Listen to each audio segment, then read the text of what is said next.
Hello friends, my name is Marines, and today I'm joining in with the monthly recommendations group hosted by Trina at Between Chapters and Kay Lorraine from her channel Kay Lorraine.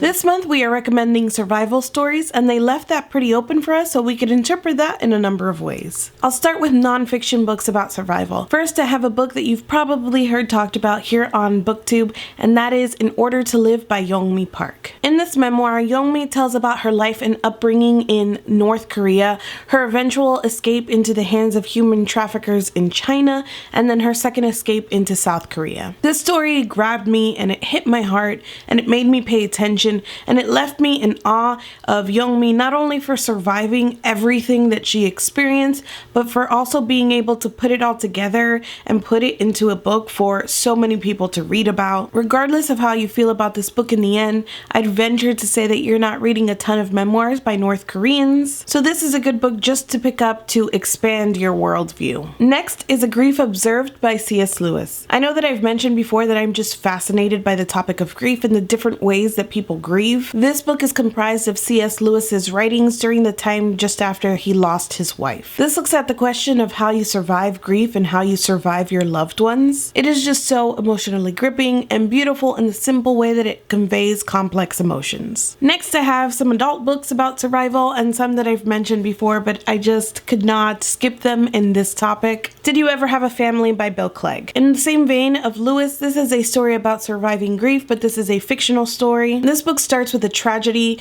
a house fire that kills a woman's entire family, including her daughter, her soon-to-be son-in-law, her ex-husband, and her current boyfriend. This story is about her surviving the tragedy and surviving grief, but it extends from her to so many other people that the tragedy has touched as well. It really explores how tragedy ripples and touches all of these different people, but it also says about how we all have our own personal tragedies and how we've all experienced grief. I always say that this is not my favorite Man Booker nominee that I read last year, but I recommend it because it is very accessible, and again, because I'm just so fascinated by that topic of grief. Next, Station 11 by Emily St. John Mandel. Whenever I heard this book described before I read it, it was always described as being about a traveling group of actors in a post-apocalyptic world. That's partially true, but this book took me by surprise by being about so much more. This is a post-apocalyptic world, but we jump around in time from before the flu epidemic that basically took out so much of the world, and then after to the people who have survived. In that after portion, we take a look at how people are reforming societies,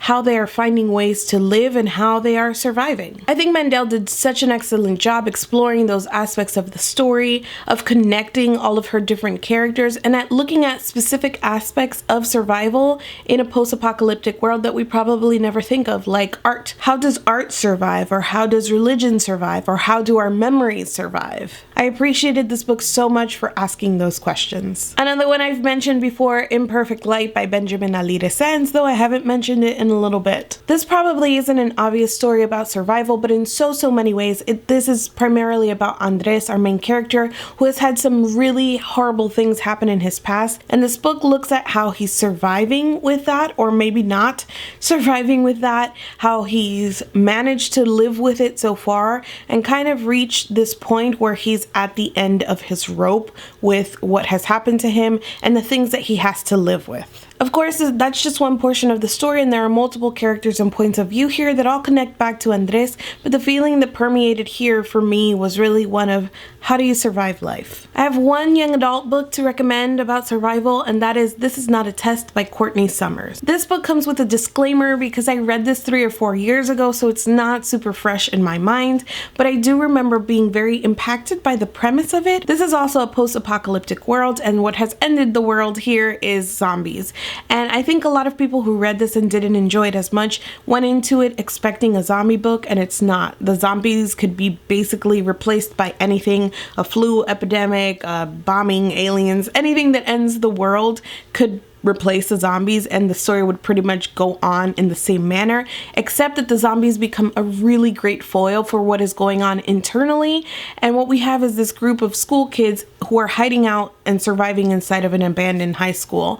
And when the main character is someone who struggled with suicidal thoughts before the end of the world, and so now the world, the apocalypse happened and she's still alive. So she's dealing with how to survive when you don't have a will to live. And I think zombies in that way mirror that whole undead kind of thing very, very well. So I can't speak to how well written this is so many years later, but obviously so many years later, it's still very impacting for me the way that the author set up the story. So I'd be curious if you check this out for you to come back and tell me how you found it. And lastly, I have a few graphic novels to recommend. The first is Beautiful Darkness by Fabien and Vehlmann. Warning that this graphic novel is super weird, and it is also for people who like to maybe dissect meaning and look at things on surface value and just kind of decide what it represents and all of that, because this is about a bunch of small people that come rushing out of a dead body and have to find a new place to live. In these little people, we find lots of representations of society, especially as they're going along to find a new place to live, how to survive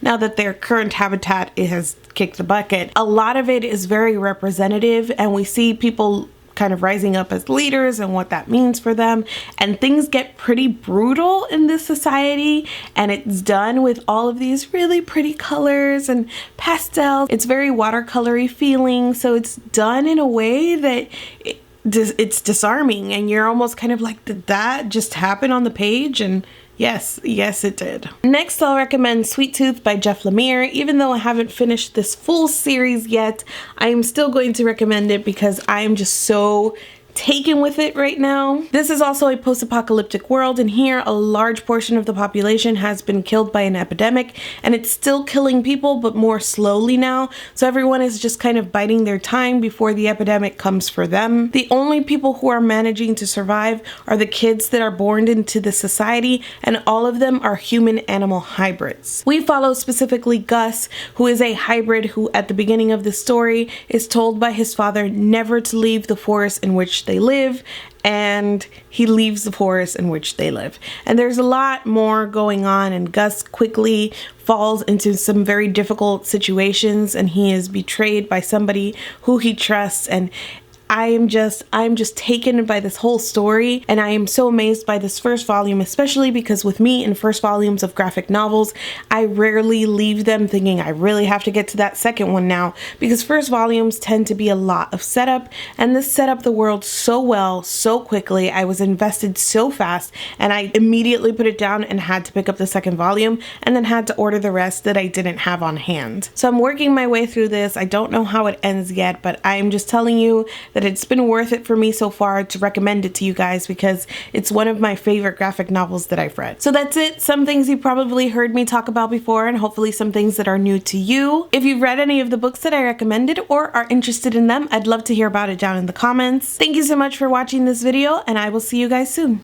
I always feel really accomplished when I can say post-apocalyptic correctly. And now I'm late for work.